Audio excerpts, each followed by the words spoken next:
बाबूजी, मैं कोठारी साहब, मैं दिल से बहुत धन्यवाद हूँ। कसम से मेरी खुद की लुगाई ने इतनी अच्छी तरीके से माला नहीं पहनाई मुझे शादी वाले दिन। कसम से मेरे अंदर तो बिल्कुल वही वाले भाव आ रहे थे। बिल्कुल मैं आपसे बस एक छोटा सा निवेदन करूंगा, अगली बार करवा चौथ का व्रत भी आप रखें मेरे लिए।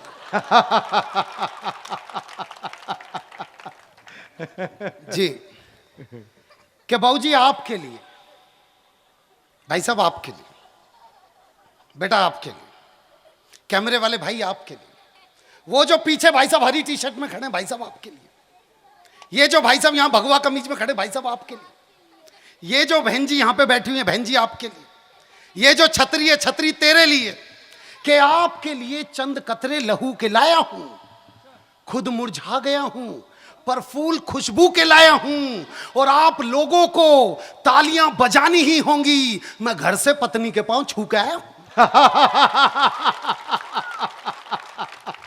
बहुत बहुत अच्छा। मैं बहुत मतलब मुझे बहुत अच्छा लगा। देखिए मैं बतला दूं, एक दादा बैठा हुआ था धूप में, इतने में पोता आया, कर दादा एक बार टैं बोल दे।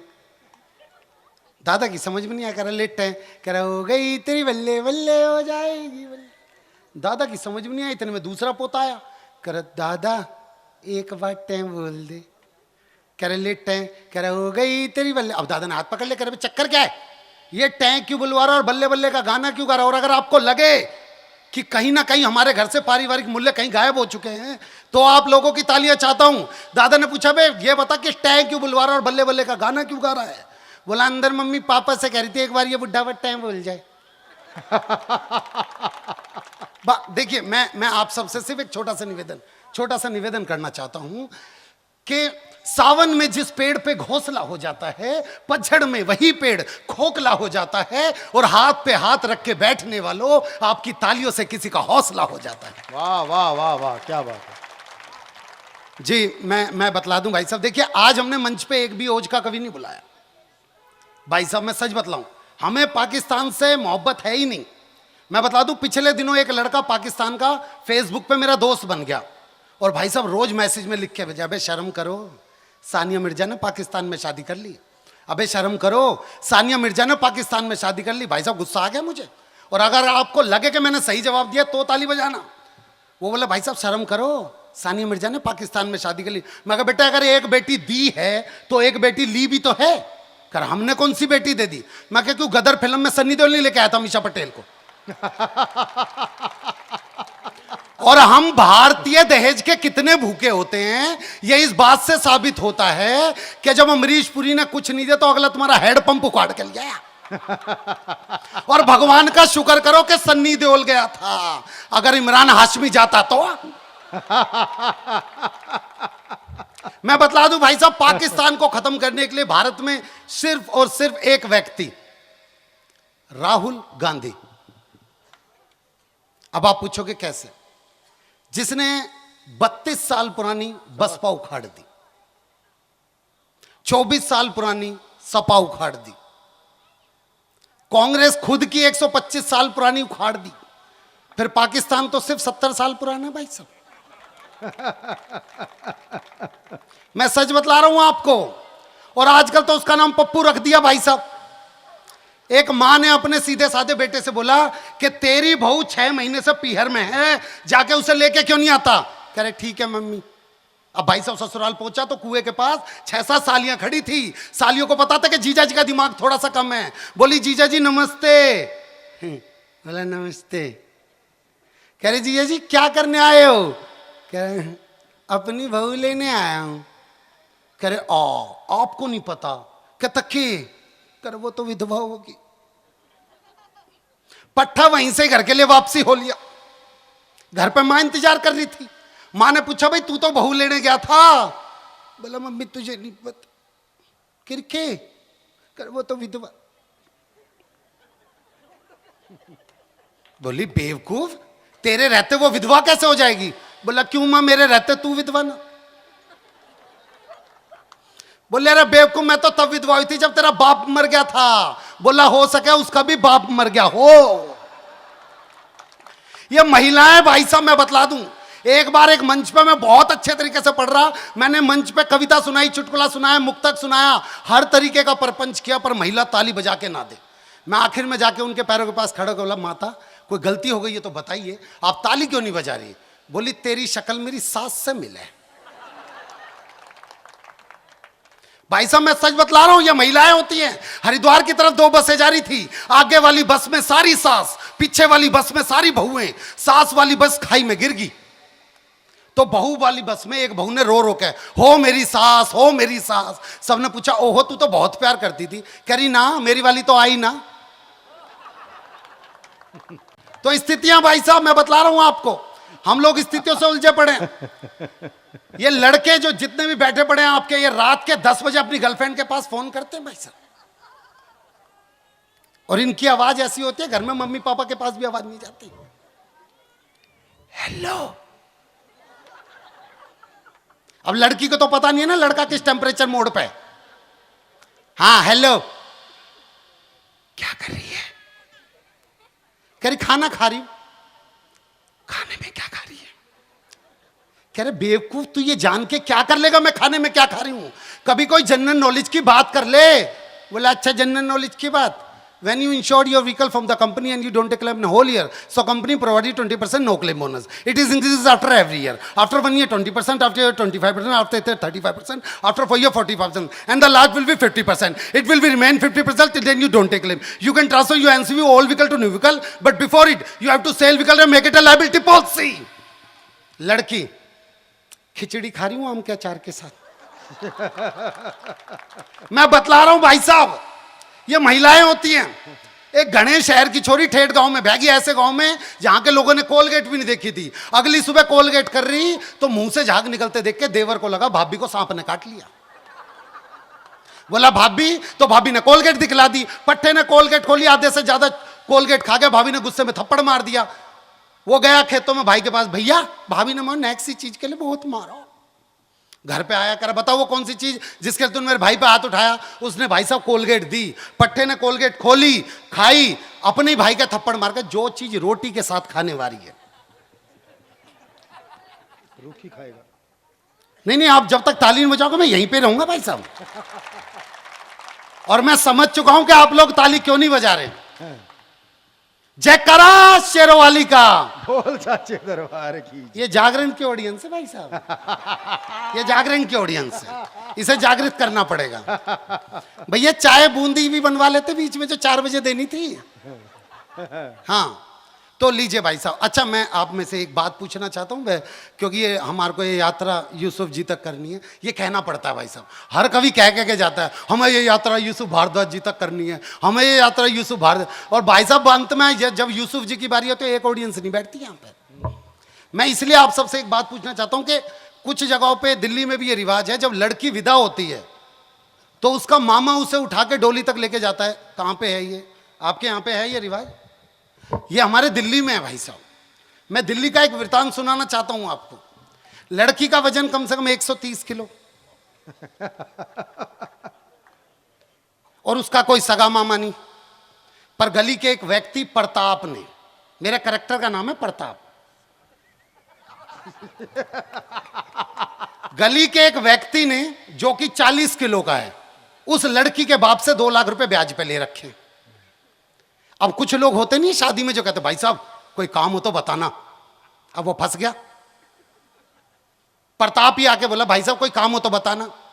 प्रताप लेके जा। प्रताप ने देखी, किसे लेके जा? अरे छुटकी को लेके। छुटकी? ये तो मुटकी है। प्रताप लेके जा। भाई साहब मैं 2 महीने की ब्याज नहीं दूंगा आपको। ये कह के अगला गया। अगले ने बोला हट जाओ भाई, साइड में हट जाओ, आज मौत का बिल्कुल ऐसा खेल होगा यहां पे।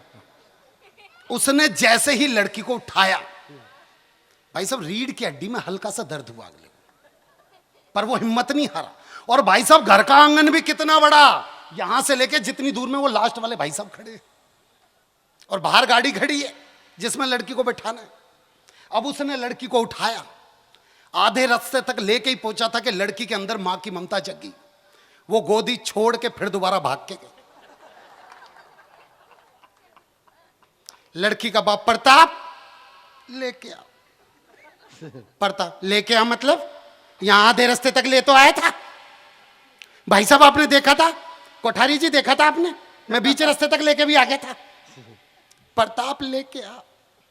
प्रताप फिर से, मैं 3 महीने की ब्याज नहीं दूंगा आपकी। वो फिर दोबारा गया।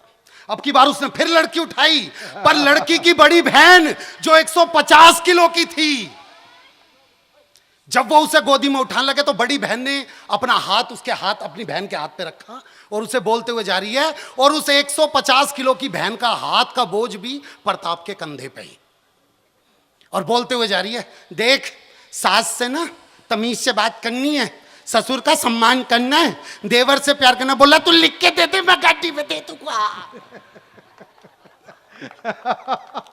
वो लेके निकलने लग गया। भाई साहब आप तालियां बहुत कमजोर बजा रहे हो भाई साहब, मैं सच बतलाऊं। वो लेके निकलने लग गया। इतने में दूसरी छोटी बहन आई, वो 130 किलो की थी। बोली बहन यो मेकअप की किट तो ले जा, वरना जीजा जी पहचानेंगे कैसे।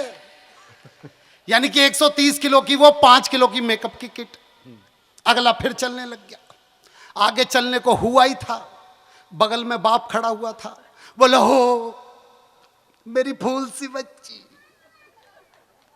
बोला तेरी फूल सी बच्ची ने ना मेरे फूल चुगने वाले काम कर रखे, इसे गोदी में लेके देखा। उसे आगे लेके निकला भाई साहब, थोड़ा सा आगे लेके निकला ही था कि इतने में उसका भाई आया भाग के। बोला दीदी, ओ दीदी अब मैं किसके संग लड़ूंगा। बोला इधर सुन, ओ दीदी के भाई इधर सुन, ये सोच के मेरे बाद मेरे बच्चों को कौन पालेगा, कसम खा यहीं पे ही तू मेरे बच्चों को पालेगा, कसम खा। वो चलने लग गया भाई साहब। थोड़ा सा आगे बढ़ा था कि इतने में बुआ आई पैरों में गिर के, कह रही नाले जान दू, अरे मर जाऊंगी नाले जान दू। बोला अगर यो हाथ से छूट गई तो सच में मर जाएगी। भाई साहब साइड में खड़ी होगी बुआ। इतने में वो थोड़ा सा आगे और बढ़ रहा था, थोड़ा सा आगे बढ़ा ही था कि इतने में से अंदर से आवाज आई, भाई लड़की की दादी कुछ कहना चाह रही है। हैं? अच्छा अंदर ना कही उसने कुछ। अब लड़की की दादी आई भाई साहब। लड़की की दादी जब बगल में आई तो लड़की की दादी की सांस, क्या कह रही है ये भैया। लड़की की दादी की सांस फूल रही है, सांस फूल रही है। कह रहा किसी की सांस उखड़ भी रही है, ये भी देख लो। क्या कह रही है?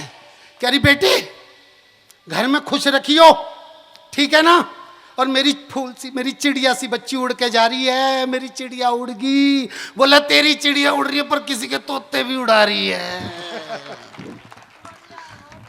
अब भाई साहब आगे बढ़ा, जैसे ही उसे सामने घर के सामने कार खड़ी हुई दिखी, वो कार के पास जैसे ही गया, कार वाला बोला जी यो वाली कार नहीं है, 4 कार छोड़ के। वो उस 4 वाले कार के पास पहुंचा किसी तरीके से लेके, और वो जब उसके पास लेके पहुंचा, वो बोला भाई दरवाजा खोल कर, यो वाला खराब है उस तरफ से लेके आओ। अब वो उस तरफ लेके पहुंचा। जैसे ही वो पहुंच रहा था, उधर से एक बंदा बोला भाई साहब पीछे हो जाओ। बोला क्यों? कह रहा भाई साहब यहां से गाय आ रही है। बोल गाय को बोल यहां से भैंस आ रही है।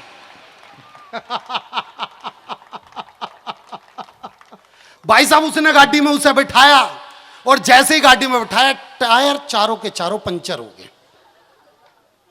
पंचर होते ही बोला फिर प्रताप निकाल इसने।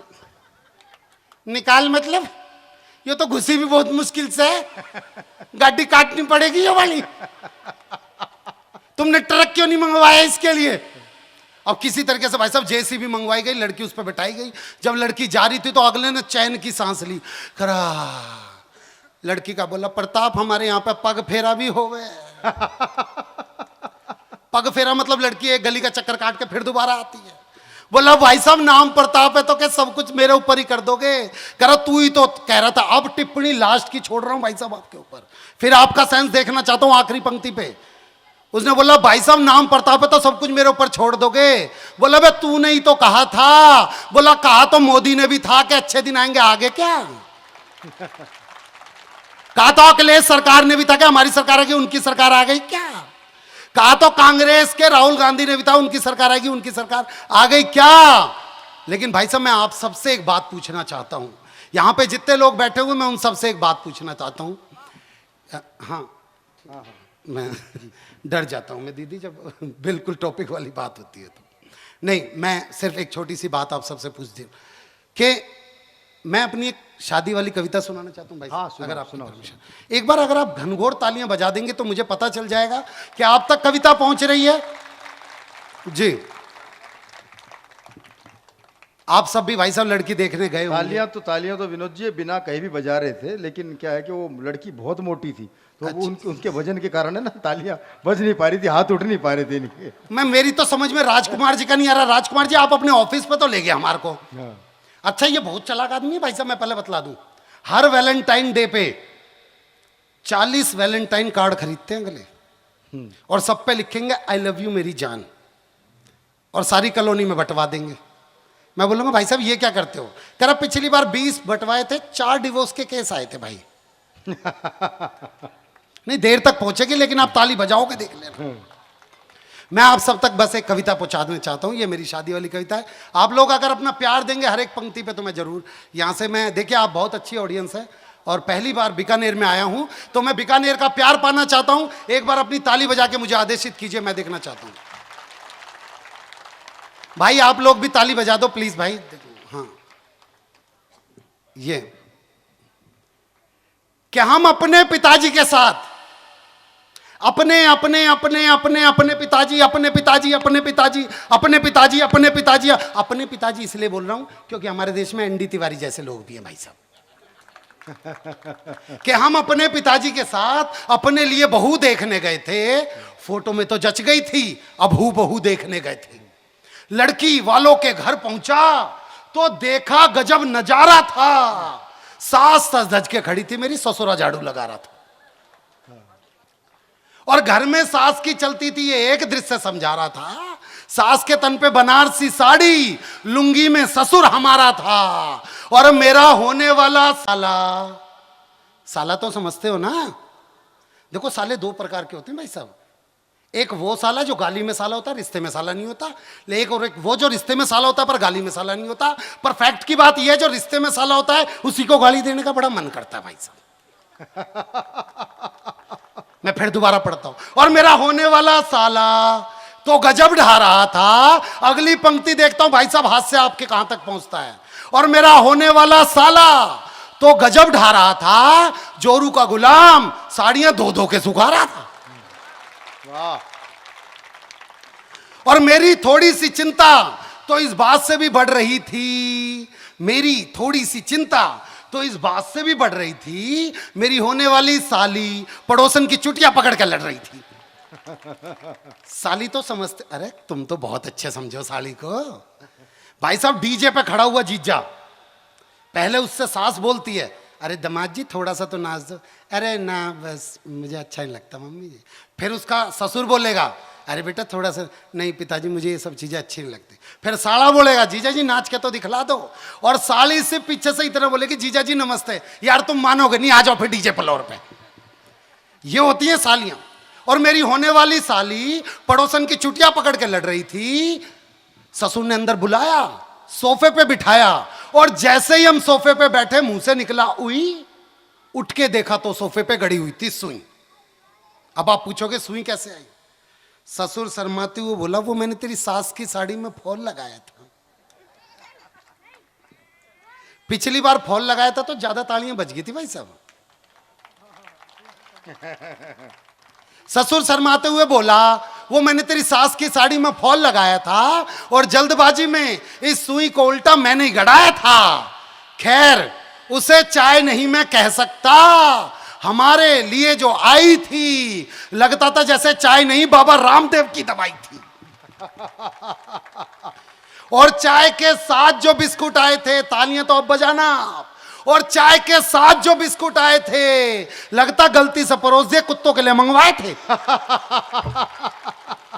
एक तरफ तो मेरा, और इस अगली पंक्ति पे सारी महिलाएं ताली बजाएंगी, मैं लिखवा लो मेरे से। और एक तरफ तो मेरा ससुर अपनी बकवास बातों से मेरा सिर धुन रहा था, बगल में खड़ा लड़की का जीजा स्वेटर बुन रहा था। ससुर ने तभी बेटी आ जाओ कहकर आवाज जो लगाई, 2.5 हाथ का घूंघट करके वो लड़की पर आई। मैं बोला जी मैं ये नीचे तो नहीं जाएगा ना इससे। मैं बोला जी मैं लड़की से अकेले में बात कर। पिछली बार शर्माया था, इससे ज्यादा तालियां मिली थी मुझे। मैं बोला जी मैं लड़की से अकेले में बात करना चाहता हूं। ससुर बोले आइए समधी जी मैं आपको अपनी रसोई दिखाता हूं। उनके जाते ही मैंने पूछा, अब भाई साहब लड़की और मेरे बीच में बातें हो रही हैं, बस 2 मिनट के लिए आप सीरियल छोड़ के आएंगे, ये बड़ा त्याग किया आपने मेरे लिए। बस सास बहू के जितने भी सीरियल छोड़ के आई मैं नमन करता हूँ आपको, लेकिन अब पंक्ति देखना, अब मैं लड़की से डायरेक्ट बात करना हूँ। मैं बोला हेलो क्या नाम है तुम्हारा? बोली जी घर का नाम तो लूसी है हमारा। मैं बोला लूसी? मैं बोला जी आपको नहीं लगता कि आपका नाम जानवरों से मिलता जुलता है? बोली बेटे मेरा तो नाम है, तेरा तो हुलिया भी मिलता है। मैंने अपने आप को संभाला, अगला प्रश्न उसकी ओर डाला। मैंने पूछा कहां तक पढ़ी हो ये तो बता दीजिए। बोले जितने आप पढ़ चुके उसमें से 12 क्लास घटा दीजिए। फिर मैंने पूछा इंग्लिश में कर लेती हो संवाद? संवाद मतलब बातें। मैं बोला इंग्लिश में कर लेती हो संवाद? बोली इंग्लिश वो तो देसी पीने के बाद। फिर उसने पूछा आपको किस नाम से जानते हैं? मैंने बोला जी बंदे को विनोद पाल के नाम से पहचानते हैं। बोली बेटा जिस तरह से तो तुक से तुक मिला रहा है, मुझको तो कोठारी जी का कोई रिश्तेदार नजर आ रहा है। बोला सच सच बता, क्या तूने कभी नापा सर में कविता सुनाई है? और ये भी बता कि तेरी कविताओं से कितनी कमाई है। अब ये अगली पंक्ति में मंच पे बैठे सभी वरिष्ठ कवियों को समर्पित करता हूं कि क्यों आज एक कवि को चुटकुलों का सहारा लेना पड़ रहा है। अगर आप तक बात पहुंचे तो आप ताली बजाना। बोली सच सच बता तेरी कविताओं से कितनी कमाई है? मैं बोला है पागल लड़की, क्या तेरी समझ में नहीं आता है? आजकल एक कवि का घर एक कविता नहीं एक चुटकुला चलाता है। वाह वाह वाह वाह वाह। बोली वाह बेटे, हास्य में व्यंग मार रहा है, प्रताप जी के सामने यूसुफ जी की उतार रहा है।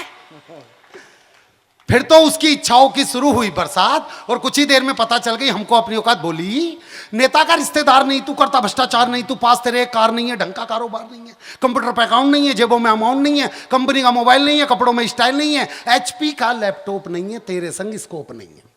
वाह वाह। सर से लेके पांव तक मुझको लकवा मार गया। एक लड़का होकर के मैं मॉडर्न लड़की से हार गया। अब तो जिस भी मंच पर जाता हूं बस यही 4 पंक्तियां गुनगुनाता हूं। अब मेरे काव्य पाठ की आखिरी 4 पंक्तियां आपको देना चाहता हूं, और चाहता हूं जितना भी सदन हो मुझे जाते हुए प्यार दे। और अब तो जिस भी मंच पर जाता हूं बस यही 4 पंक्तियां गुनगुनाता हूं कि जमीन पे रह के क्यों आसमान ढूंढते हो, पतझड़ में घर बसा के क्यों बागवान ढूंढते हो, और शादी ही समस्या की जड़ है कुंवारों, क्यों अपनी मौत का सामान ढूंढते हो, क्यों अपनी मौत